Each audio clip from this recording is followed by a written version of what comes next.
Hello दोस्तों। तो जैसे कि आप देख रहे थे कि हमने कैसे फोर्सेस को दिखाया है, different forces in different orientation. अगर हमारे पास कोई ऑब्जेक्ट हो, सिस्टम जिसको हम कह सकते हैं, हाँ, अगर उसके अंदर हम बात करें normal force, tensional force, forces कहाँ लग रही है, किस डायरेक्शन में लग रही है, ये बहुत बड़ा प्रॉब्लम होता है लोगों को दिखाने में। कभी लोग देखते हैं कि कभी इधर लग जा रही है, कभी उधर लग जा रही है, तो हमने क्या किया, उसको आपको शो करके दिखाया। हमने वेट, ग्रेविटेशनल फोर्स देखे, नॉर्मल फोर्स देखे, टेंशन फोर्स देखे। उसके बाद हम ये भी देख रहे थे, लेकिन क्या हुआ कि वीडियो अपने आप पता नहीं कैसे बंद हो जाता है। तो हमने सब कुछ बता दिया लेकिन वीडियो बना नहीं। ठीक, कोई बात नहीं, हम वापस देखते हैं कि कैसे स्प्रिंग फोर्स आता है। हमने 4 टॉपिक्स पढ़ लिए, 4 फोर्सेस को देख लिए, अब स्प्रिंग फोर्स की बात करते हैं। तो हम देखें, आप देखिए, अगर स्प्रिंग फोर्स को आपको समझना है अच्छे से, अगर एकदम एटॉमिक लेवल पे आपको अंडरस्टैंड इसी चीज़ को फील करना है, तो आप क्या कर सकते हैं, पीछे वाले जाके वीडियोस को देख सकते हैं। कौन से? Spring forces, how spring forces comes. जिससे आपको पता होगा स्प्रिंग फोर्सेस क्या होते हैं। मॉलिक्यूल के बीच में जो इंटरेक्शन होता है, इसको हम कहते हैं इलेक्ट्रोमैग्नेटिक इंटरेक्शन की वजह से जनरेट होता है। समझिए, जो स्प्रिंग फोर्स है ये इलेक्ट्रोमैग्नेटिक फोर्स का एक पार्ट है, स्पेशल पार्ट है। तो हम जब बात करेंगे स्प्रिंग फोर्सेस की, तो इसमें क्या होता है, कोई मटेरियल हो सकता है, मेटल्स, जिसको हम क्या करते हैं, कॉइल बनाते हैं, तो कुछ इस टाइप का जब फॉर्म कर लेते हैं उसको हम स्प्रिंग कहते हैं। सभी मटेरियल का जो स्प्रिंग कांस्टेंट, जिसकी हम बात करते हैं, अगर हम स्प्रिंग का फॉर्मूला लिखे, स्प्रिंग फोर्स, स्प्रिंग, ये क्या होता है, ये होता है -kx। अगर हम बात करेंगे स्प्रिंग फोर्स, ये इनवर्सली प्रोपोर्शनल होता है किसके, डिस्प्लेसमेंट के, और भी नेगेटिव साइन की। मीन्स अगर हम हमारे बात करें इस ब्लॉक सिस्टम की, स्प्रिंग में अगर हम डिस्प्लेसमेंट कर रहे हैं, तो जो फोर्स आएगा उसके अंदर, स्प्रिंग के अंदर, वो हमेशा उसके अपोजिट डायरेक्शन होगा। इसको हम समझते हैं। हाँ, तो स्प्रिंग फोर्स जब हम लिखते हैं तो बीच में कॉन्स्टेंट, जो हम जब प्रोपोर्शनलिटी हटाते हैं बीच में कॉन्स्टेंट आता है। अब ये कॉन्स्टेंट डिपेंड करता है मटेरियल्स पे, हम कौन सा मटेरियल यूज़ कर रहे हैं, इसको कहते हैं स्प्रिंग कॉन्स्टेंट। और इसका हम डायमेंशन लेके आता है न्यूटन पर मीटर, या इलास्टिसिटी भी हो सकते हैं, लेकिन मेनली इसको बोलते हैं स्प्रिंग कॉन्स्टेंट। तो देखेंगे, जो ये हम पहले क्वेश्चन, जब हम पीछे फोर्सेस की बात कर रहे थे, फोर्सेस क्या हो सकते हैं कि एक ही डायरेक्शन में लग रही थी, हाँ, और बोलते हैं कि उनका मैग्नीट्यूड कांस्टेंट, नियरली कांस्टेंट था। लेकिन हम जब बात करते हैं स्प्रिंग फोर्स की, तो स्प्रिंग फोर्स डिपेंड करता है उसके डिस्प्लेसमेंट पे।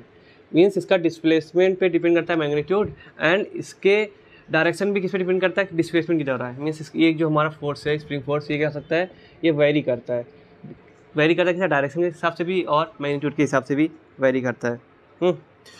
तो अगर हम यहाँ देखिए, हमने क्या बना के रखा है, स्प्रिंग फोर्स के लिए कुछ डायग्राम्स बना के रखे हैं। हम इसमें हम देखेंगे कि फोर्सेस कहाँ लग रही हैं। पहले से बन गया है, लेकिन क्या करें, वापस देख लेते हैं, क्योंकि मैंने बताया कि बीच में इंटरप्शन की वजह से वीडियो बंद हो गया था अपने आप, इस वजह से हमको दिखाना वापस बनना पड़ रहा है। तो हम जब स्प्रिंग फोर्स की बात करते हैं, आप यहाँ देखेंगे जो स्प्रिंग फोर्स होता है वो डायरेक्टली प्रोपोर्शनल होता है एक्सटेंशन। हमारे बॉडी में कितना एक्सटेंशन हुआ है, अगर बॉडी का लेंथ कुछ है, अगर उसके अंदर एक्सटेंशन x, डिस्प्लेसमेंट कुछ हुआ है x, ठीक है, मीन्स डिफॉर्मेशन बोल सकते हैं या x डिस्प्लेसमेंट बोल सकते हैं, हुआ है, तो उसके अंदर अपने आप क्या आ जाएगा, स्प्रिंग फोर्स आ जाएगा। ये प्रॉपर्टी होती है स्प्रिंग की। तो आप देखेंगे कैसे फोर्सेस आ रही हैं डिफरेंट ओरिएंटेशन में। तो हम बात करें जब पहला डायग्राम, अब देखेंगे जो सब डायग्राम्स बनाएंगे ना, किसी एक टाइम पे बनाएंगे, इसकी स्नैपशॉट बोल सकते हैं, किसी एक टाइम पे हमने उसका फोटो खींच लिया है। एक डायग्राम की बात करें, तो हम जब पहला डायग्राम देख रहे हैं, अब यहाँ जो ये दिखाता हूँ ना, इसका मतलब ये है कि कोई सपोर्ट है, कोई दीवार है, दीवार से चिपका है, इसका मतलब है रिजिड सपोर्ट, ये जो हम इसका मतलब होता है। समझ लीजिए। तो ये देखिए स्प्रिंग बना है, एक ब्लॉक बना है, ब्लॉक में हमारा सिस्टम ये चिपका हुआ है, इसका कुछ मास होगा। अभी हमारा जो स्प्रिंग का जो ये, यहाँ पे हमें बहुत सारी फोर्सेस अप्लाई होती हैं, बट हमें क्या देखना है, बस स्प्रिंग फोर्स देखना है। तो अगर हमारा जो नेचुरल लेंथ, एल मीन्स हमारा नेचुरल लेंथ है, कहीं पे भी जहाँ मैं एल लिखा हूँ, इसका मतलब वो नेचुरल लेंथ है उस किस स्प्रिंग का। जब स्प्रिंग इस नेचुरल लेंथ पे होगा, तो उसके अंदर जो बताया था एटम ज़्यादा दूर नहीं होंगे, ज़्यादा नहीं, एक इक्विलिब्रियम पोजीशन होंगे, तो कोई फोर्सेस उनके बीच में अप्लाई नहीं होता है। तो जब वो नेचुरल लेंथ पे होगा, तो अगर हम बात करें यहाँ पे, तो यहाँ पे जो x होगा, डिस्प्लेसमेंट तो 0 होगा, क्योंकि हम इसके नेचुरल लेंथ से, मतलब ये जो इक्विलिब्रियम पॉइंट से वहाँ से डिस्प्लेसमेंट नापते हैं, यहाँ से पॉइंट नापेंगे, तो यहाँ पे नेचुरल लेंथ है, तो यहाँ पे कोई स्प्रिंग फोर्स जनरेट नहीं होगा, तो यहाँ एफ स्प्रिंग जो कहेंगे, जो फोर्स होगा वो क्या होगा, इसका मैग्नीट्यूड 0 होगा। जब मैग्नीट्यूड 0 होगा तो हम इसका डायरेक्शन बता ही नहीं पाएंगे किधर है। तो अगर हम देखिए, अगर इसके नेचुरल लेंथ में कुछ भी चेंजेस हुआ, डिस्प्लेसमेंट हुआ अपने इक्विलिब्रियम पॉइंट से, कंप्रेस हो रहा है, हाँ, कि लॉन्ग हो रहा है, इलोंगेशन हो रहा है, तो उस पर डिपेंड करता है। अगर हम दूसरे डायग्राम की ओर जाए, पहला डायग्राम हो गया, अब हमने क्या किया, इसको थोड़ा सा कंप्रेस कर दिया किसी फोर्स से अप्लाई करके। तो हम देखिए, जब इसको हम कंप्रेस करेंगे, तो हमारा जो लेंथ था नेचुरल लेंथ एल, उससे हमने क्या किया, इसको कंप्रेस करके, पहले हम बॉडी होगी यहाँ पे, कंप्रेस करके डेल्टा एक्स, ये जो क्या डिस्टेंस एक्स, हमने इसको कंप्रेस कर दिया। जैसे देखिए हमने क्या किया, कंप्रेस किस साइड किया, इस साइड, तो इसके नेगेटिव मीन्स इसके अपोजिट हमारा स्प्रिंग फोर्स होगा। तो हमारा फोर्स क्या होगा, इसके अपोजिट मीन्स दूसरे साइड में जाएगा। लेफ्ट हैंड साइड हमने क्या किया, इसको कंप्रेस किया है, तो राइट हैंड साइड इसका स्प्रिंग फोर्स होगा। तो ये हो गया हमारा स्प्रिंग फोर्स। अब कितना कंप्रेस हुआ उस पर डिपेंड करेगा। तो यहाँ हमको मेनली डायरेक्शन देखना है। तो डायरेक्शन क्या होगा, इसका आउटवर्ड होगा, स्प्रिंग आउटवर्ड। अब यहाँ देखिए सेकेंड वाले में जब यही स्प्रिंग थोड़ा सा हमने इलोंगेट कर लिया है, जो नेचुरल लेंथ था उसे थोड़ा सा बढ़ा के आगे कर लिया है, तो देखेंगे हमारा इलोंगेशन किस साइड हुआ है, किस साइड, राइट हैंड साइड। तो यहाँ पे जो स्प्रिंग फोर्स होगा इस ब्लॉक पे किस साइड लगेगा, अगर हम ब्लॉक बनाएं इसके सेंटर ऑफ मास से ब्लॉक पे फोर्स, स्प्रिंग फोर्स अंदर की ओर लगेगा, है कि नहीं। तो ये तो नॉर्मल केस हो गए। मान लीजिए हमने ब्लॉक को उल्टा से लटका दिया है, और भी चीज़ें देख सकते हैं। मान लीजिए हमने क्या किया है, इधर नीचे सरफेस है, ब्लॉक को 2 स्प्रिंग से जोड़ दिया है, 2 स्प्रिंग से जोड़ दिए हैं। जब 2 स्प्रिंग से जोड़ेंगे तो इसमें कुछ और चीज़ें अप्लाई होंगी, क्योंकि 2 है तो कुछ ना कुछ अलग इससे से बढ़ के आएगा, लेकिन जो पीछे का कॉन्सेप्ट सेम होगा। तो अगर ये ब्लॉक को हम बीच में रखें और जो स्प्रिंग्स है उसका लेंथ क्या है, नेचुरल लेंथ, मीन्स जो लेंथ है ये भी एल है, ये जो लेंथ है ये भी एल, मीन्स कोई इलोंगेशन नहीं, कोई कंप्रेशन नहीं दोनों स्प्रिंग में। तो जब यहाँ की बात करेंगे तो इस पर जो नेट फोर्स होगा, इस पर ब्लॉक पे एम नेट क्या होगा, हमेशा 0 होगा। ये भी स्प्रिंग फोर्स आ गई, ये भी स्प्रिंग फोर्स आ गई। और हमें पता नहीं कि स्प्रिंग दोनों सेम है कि अलग अलग है, दोनों अलग मटेरियल हो सकती हैं। तो हम एक को बोलेंगे स्प्रिंग 1 फोर्स, स्प्रिंग दूसरे को स्प्रिंग 2 फोर्स बोल देंगे, एफ स्प्रिंग। यहाँ पे दोनों स्प्रिंग के फोर्सेस 0 हैं, तो नेट फोर्स भी स्प्रिंग वाला 0 होगा। अगर मान लीजिए मैंने किसी फोर्स अप्लाई करके किसी सिचुएशन पे देखा कि ये जो हमारा ब्लॉक है किस साइड ऊपर गया है, थोड़ा सा हमने क्या किया है, इस साइड मूव करा दिया है, मीन्स राइट हैंड साइड। ये पहले यहाँ था, यहाँ से यहाँ मूव कर दिया। जैसे हमने क्या किया, राइट हैंड साइड मूव किया, तो जो पहला वाला स्प्रिंग है इसमें क्या हुआ, इलोंगेशन हो गया एक्स, और जो दूसरा स्प्रिंग है इसके अंदर क्या हो गया, कंप्रेशन हो गया, इसलिए उसका लेंथ क्या हो गया, L minus x, natural length से एल माइनस एक्स हो गया। जैसे ही हम बात करेंगे यहाँ से क्या हुआ है, आगे गया है, इलोंगेट हुआ है, तो इसमें इसके अपोजिट फोर्स लग जाएगा। देखिए एफ स्प्रिंग 1 से इसके अपोजिट में हमारे इलोंगेशन किधर हुआ है, राइट हैंड साइड, तो फोर्स पहले वाला स्प्रिंग से लगेगा लेफ्ट हैंड साइड। अब दूसरे वाले में देखिए स्प्रिंग में यहाँ पे क्या हो गया, कंप्रेशन, तो मीन्स इसमें डिस्प्लेसमेंट किस साइड हुआ है, इस साइड हुआ है, किधर, राइट हैंड साइड। यहाँ से इधर चले गए ना हम लोग, जो पहला लेंथ यहाँ था एल, यहाँ से हम इस साइड गए, तो उसमें जो फोर्स लगेगा इसके अपोजिट लगेगा, मतलब इस साइड लगेगा, मीन्स इस ब्लॉक पे 2 फोर्स लग रहे हैं, एक F spring 1 and F spring 2, दोनों को जब जोड़ देंगे तो हमको मिल जाएगा क्या, एफ नेट स्प्रिंग, और सीधा जुड़ जाएंगे क्योंकि पैरेलल है, ठीक है। तो कुछ नहीं, हो गया ख़त्म। अगर हम बात करें अब, जब हम इसको क्या कर दें, इससे वर्टिकली हॉरिजॉन्टली था ये सब कुछ, हम अगर हम उसको वर्टिकली क्या कर दें, हैंग कर दें, तो कैसे क्या होगा।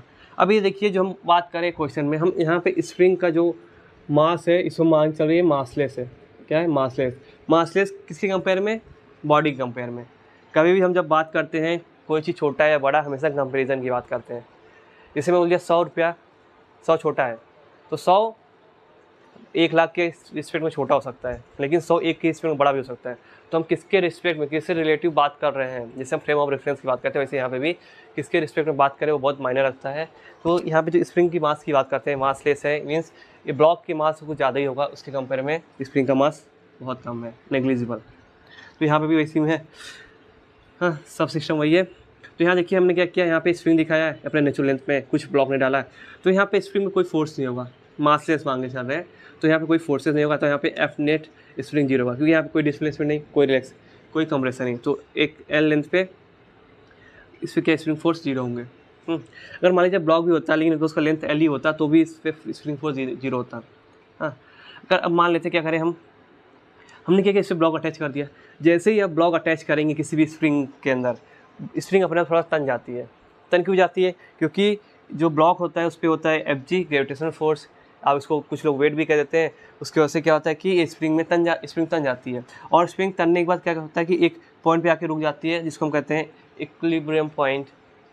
ये तो नेचुरल लेंथ हो गया, ये इक्विलिब्रियम लेंथ हो जाता है। मीन्स हमारा जो लेंथ था उसके अंदर एल था पहले लेंथ, नेचुरल लेंथ, ये लेंथ क्या हुआ उसके अंदर इंक्रीज़ हो गया। और एक प्रॉपर्टी तो मटेरियल के साथ होता है, तो ए फिक्स होता है लेंथ के साथ। हाँ, तो ये क्या हुआ, डिस्प्लेसमेंट हुआ है। यहाँ पे एक्स डिस्प्लेसमेंट मीन्स नहीं है कि ऊपर नीचे हो रहा है, ये मतलब ये रिलैक्स हो गया है। जैसे हमने वेट लगाया कुछ नीचे जाके रिलैक्स हो गया, तो ये उसमें डिस्प्लेसमेंट हुआ है। आप देखेंगे कि हम सोचते हैं कि डिस्प्लेसमेंट हुआ है तो हमारे हिसाब से यहाँ पे मोशन होता है, अगर थोड़ा सा भी डिस्प्लेसमेंट होता है। यहाँ मोशन क्यों नहीं हो रहा है, क्योंकि जब हम यहाँ पे ब्लॉक अप्लाई करते हैं तो यहाँ एक फोर्स लग जाता है नीचे की ओर, एफ जी। हाँ, और स्प्रिंग में भी फोर्स लग जाता है। अब ये दोनों क्या हो जाते हैं, एक दूसरे को बैलेंस कर लेते हैं। क्या कर लेते हैं, बैलेंस कर लेते हैं। इसकी वजह से ये क्या होता है कि ये डिस्प्लेसमेंट देता है, देता है, ये डिस्प्लेसमेंट देता है। तो कुछ लोग सोचते हैं कि स्प्रिंग मोशन करना चाहिए, बट मोशन नहीं करता। क्यों? क्योंकि यहाँ पे एक्स्ट्रा एक फोर्स और लग रहा है, Fg। क्या लग रहा है? Fg, जो क्या होता है, ग्रेविटेशनल फोर्स ब्लॉक पे। तो एक दूसरे को बैलेंस कर देते हैं, इसलिए लेंथ ए आ जाता है। और यहाँ पे बैलेंस होने के बाद ही ये स्प्रिंग फोर्स लग रहा है तभी, क्योंकि अगर जैसे ही लेंथ थोड़ा भी इलोंगेट हुआ, अपने आप स्प्रिंग फोर्स आ जाएगा। और रुका क्यों है? क्योंकि उस पर कोई दूसरी बाहरी फोर्स भी लग सकती है। हाँ, यहाँ पे रुका है, फिर भी इसमें इलोंगेशन नहीं हुआ है, तो यहाँ पे स्प्रिंग फोर्स है। और इसका इलोंगेशन किस साइड हुआ है, देखेंगे डाउनवर्ड। तो इससे जो फोर्स लगा है, स्प्रिंग ऊपर क्यों लगेगा? इस पर इस ब्लॉक पे ऐसे दिखा सकते हैं आप, ऐसे दिखाया हुआ मैंने, लेकिन नहीं, तो ये मोशन नहीं करेगा।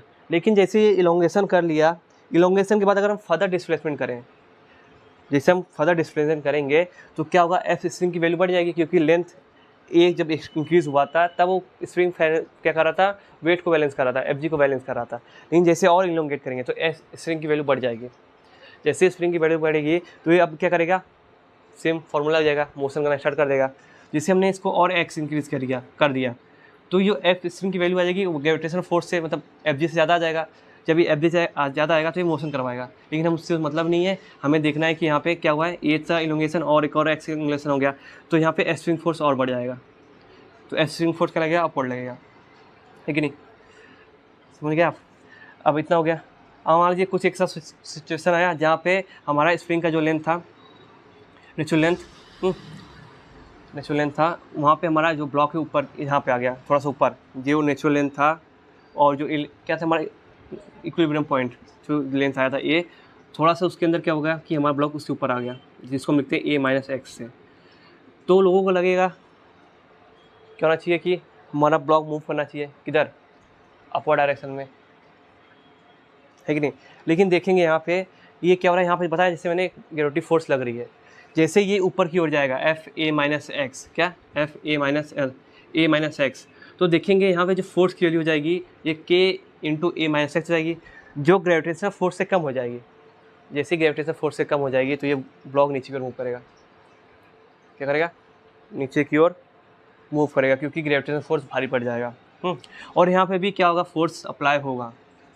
स्प्रिंग फोर्स कहाँ लगेगा, अप्लाई, तो देखिए मूव तो नीचे की ओर करेगा, बट यहाँ पे स्प्रिंग फोर्स ऊपर की ओर क्यों लगेगा, और नीचे इसलिए मूव कर रहा है क्योंकि यहाँ पे ग्रेविटेशनल फोर्स हो जा रहा है बाहर। दूसरा फोर्स क्या है, ग्रेविटेशनल फोर्स। लेकिन हमें क्या देखना है, स्प्रिंग फोर्स की बात करनी है। तो स्प्रिंग फोर्स कब आएगा, जब थोड़ा भी इलोंगेशन होगा, जिस साइड इलोंगेशन है उसके अपोजिट। तो देखिए ए माइनस एक्स क्या है, इलोंगेशन है, ये पॉजिटिव क्वांटिटी आएगी, तो इसका अपोजिट क्या जाएगा हमारा, अपवर्ड। तो हमारा जो यहाँ फोर्स लगेगा ऊपर क्यों लगेगा, इस ब्लॉक पे स्प्रिंग फोर्स की बात करें। हाँ, ग्रेविटेशनल फोर्स की वजह से मोशन नीचे कराएगा, लेकिन स्प्रिंग फोर्स ऊपर क्यों लगेगा, डिस्प्लेसमेंट कम होने की वजह से। तो क्या होगा कि स्प्रिंग फोर्स की वैल्यू कम हो जाएगी, जिसकी वजह से जो ग्रेविटेशनल फोर्स जो पहले बैलेंस हो रहा था, बैलेंस नहीं होगा, ग्रेविटेशनल फोर्स अपना इफेक्ट ज़्यादा दिखाएगा, तो ब्लॉक नीचे की ओर मूव करेगा। ठीक है, तो समझ गया आप? तो ये अपवर्ड की ओर। अब दूसरा देखिए कंडीशन, जब हमारा जो स्प्रिंग था वो नेचुरल लेंथ से भी ऊपर आ गया, मीन्स थोड़ा डेल्टा एक्स के ऊपर आ गया है। जब ये सिचुएशन आएगा, ग्रेविटी तो नीचे की ओर लगी रहेगी, ऊपर से ये अभी नीचे की ओर धक्का क्यों देगा, क्योंकि ये देखिए नेचुरल लेंथ से ऊपर की ओर आ गया डिस्प्लेसमेंट, अपवर्ड डिस्प्लेसमेंट हो गया, तो नीचे की ओर क्या होगा, अभी उसके अपोजिट नीचे की ओर एफ स्प्रिंग फोर्स लगेगा, और ग्रेविटी तो लगी रही है, तो डबल समझिए और तेजी से क्या होगा, मोशन स्टार्ट हो जाएगा। तो किस पे ध्यान रखना है कि एफ स्प्रिंग डिस्प्लेसमेंट में डिपेंड करता है, बाकी फोर्सेस को नेगलेक्ट करना है, क्योंकि हमें एफ स्प्रिंग की फोर्सेस को दिखाना है। ठीक है, तो हमेशा ध्यान रखना है डिस्प्लेसमेंट क्या हुआ है, नेचुरल लेंथ से कितना डिस्प्लेट हुआ है, नेचुरल लेंथ, ये इक्विलिब्रियम लेंथ है। हम नेचुरल लेंथ की बात करें, अगर हम स्प्रिंग ऐसे हॉरिजॉन्टली लगते कोई फोर्स लगाए, जो लेंथ होगा उसका नेचुरल लेंथ होगा। तो इतना हो गया। तो इसके बाद देखिए दूसरा केस आगे, मान लो दो स्प्रिंग लगा दिए, अब दोनों की वैल्यू अलग अलग हो सकती है, स्प्रिंग कांस्टेंट की वैल्यू, दोनों अलग अलग स्प्रिंग हो सकते हैं। अब क्या है, ये जो हमारा स्प्रिंग था नेचुरल लेंथ इसका एल है, लेकिन हमने थोड़ा सा इसको इलोंग कर दिया है, मीन्स इलोंगेशन हो गई है, स्ट्रेच हो गया हमारा स्प्रिंग। तो स्ट्रेच किस साइड हुआ है, राइट साइड, तो इसमें फोर्सेस कहाँ से लगेंगी, लेफ्ट साइड लगेंगी। अब दोनों की अलग अलग वैल्यू होंगी, क्योंकि दोनों स्प्रिंग अलग हो सकते हैं। हम जनरल फॉर्म लेके चल रहे हैं, अलग हो सकते हैं, अगर सेम होंगे तो एफ स्प्रिंग 1 एफ स्प्रिंग 2 हो जाएंगे बराबर, और दोनों को हम जब ऐड कर देंगे तो हमें एफ नेट मिल जाएगा एफ नेट स्प्रिंग। समझे कि नहीं आप? समझ गए। ऐसे यहाँ देखिए, यहाँ पे हमने क्या किया, नेचुरल लेंथ से कंप्रेस कर दिया है, जैसे कंप्रेस करेंगे तो कंप्रेस हम किस साइड किए, लेफ्ट साइड, तो हमारा फोर्स की साइड आएगा, उसके अपोजिट राइट साइड में जाएगा। दोनों को जब हम ऐड कर देंगे ये हमको एफ नेट स्प्रिंग मिल जाएगा। ठीक है नहीं। तो इतना सारा आपने देख लिए। अब इसके बाद चलते हैं हम किसकी ओर, एक केस की ओर चलते हैं। तो देखिए हमने क्या किया, एक रिजिड सपोर्ट से एक ब्लॉक मास को चिपकाया है, मतलब नीचे टच होगा, बीच में स्प्रिंग है, यहाँ पे एक ब्लॉक है। तो देखेंगे जब ये दो ब्लॉक क्या होंगे, दोनों जुड़े हुए हैं स्प्रिंग से, जब स्प्रिंग नॉर्मल होगा तो कुछ नहीं, जैसे ही दो ब्लॉक जुड़ जाएंगे, दोनों ब्लॉक की वजह से क्या होगा, स्प्रिंग थोड़ा तन जाएगा, क्या जाएगा, तन जाएगा। तो ये नेचुरल स्टेज जो उसका जो लेंथ था उससे बढ़ जाएगा। तो इसके वजह से क्या होगा ना, ये स्प्रिंग अपनी ओर अट्रैक्ट करेगा, मतलब खींचेगा, पुलिंग करेगा। तो इसके ऊपर जो फोर्स लग जाएगा एफ स्प्रिंग ऊपर की ओर, इसके लिए जो फोर्स लगेगा एफ स्प्रिंग इधर की ओर, क्या होगा, इसका स्प्रिंग का फोर्स इधर, इसका स्प्रिंग का फोर्स इधर लग जाएगा। और दोनों का मैग्नीट्यूड, अगर इसको हम पुली को माने क्या, इसका जो मास है बहुत नेग्लिजिबल है, तो दोनों का मैग्नीट्यूड सेम हो जाएगा। मैग्नीट्यूड की बात करें, डायरेक्शन की बात नहीं कर रहे, डायरेक्शन अपोजिट है। अब यहाँ देखिए, ये वाले कंडीशन में दो स्प्रिंग से एक ब्लॉक चिपकाया है, जिससे आप स्प्रिंग को सही जोड़े रखेंगे तो उसका एक नेचुरल लेंथ कुछ होगी, हाँ। लेकिन जैसे आपने ब्लॉक किया तो दोनों में तन क्या जाएगी, उनके इलोंगेशन होंगे, इलोंगेशन किस साइड होगा, इस साइड, इलोंगेशन इस साइड हुआ है तो फोर्स इसके अपोजिट साइड लग जाएगा। तो देखिए हमने दिखा दिया, एफ स्प्रिंग ऊपर की ओर, एफ स्प्रिंग इधर की ओर। अब दोनों की स्प्रिंग की वैल्यू अलग अलग हो सकती है, कांस्टेंट की वैल्यू, इसलिए लोग एफ स्प्रिंग 1, एफ स्प्रिंग 2, दोनों का हम अगर पैरेललोग्राम लॉ का यूज़ करके ऐड करें तो हमें एफ स्प्रिंग नेट मिल जाएगा, वेक्टर सम एडिशन का रूल फॉलो करें तब। इसके बाद देखिए अगला केस, दो रिजिड सपोर्ट से नीचे ऊपर बीच में हमने क्या कर दिया, एक ब्लॉक चिपका दिया है। अब जिस कंडीशन पे क्या हुआ कि जो हमारा पहला वाला स्ट्रिंग था उसका जो नेचुरल लेंथ था उसमें थोड़ा डिस्प्लेसमेंट हुआ है, नेचुरल लेंथ होगा, डिस्प्लेसमेंट। अगर मान लीजिए हम बात करें इसके अंदर ए, मान लीजिए उसका वो था, ए नहीं लेके चलते, वही लेके चलते जो कंडीशन चल रही है हम लोग, डिस्प्लेसमेंट एक्स हो गया है। तो जैसे ऊपर की जो डिस्प्लेसमेंट एक्स होगा, नीचे की तरफ है डाउनवर्ड, तो फोर्स क्या लगेगा, ऊपर, इस पर फोर्स लगेगा ऊपर की ओर जो एफ स्प्रिंग 1 की वजह से है। अब नीचे क्या हुआ, हमारा दूसरा स्प्रिंग कंप्रेस हो गया है, कंप्रेस किस साइड हुआ है, डाउनवर्ड, तो फोर्स लगेगा ऊपर की ओर, तो दूसरा एफ स्प्रिंग 2 भी ऊपर की ओर लग जाएगा। तो नेट फोर्स क्या जाएगा, एफ स्प्रिंग 1 एफ स्प्रिंग 2, और दोनों same line of force line है तो आराम से ऐड कर लेंगे। तो इतना हमने सब कुछ देख लिया, कैसे स्प्रिंग में फोर्सेस आती हैं, कैसे लगती हैं। बस आपको मेन फोकस करना, अगर थोड़ा भी इलोंगेशन हुआ नेचुरल लेंथ से तो एफ स्प्रिंग फोर्स आ जाएगी। हाँ, तो ये आपको समझ में आ गया होगा। इसके बाद हम क्या करेंगे, वीडियो को पॉज करने के बाद हम फ्रिक्शनल फोर्सेस को दिखाने के लिए कुछ डायग्राम बनाएंगे, उसके बाद ड्रैग फोर्स देखेंगे, ये हमारा वीडियो खत्म हो जाएगा। आपको बहुत चीज़ें अच्छे समझ में आएंगी कैसे फोर्सेस हम दिखाते हैं, ठीक है। तो देखते हैं आगे।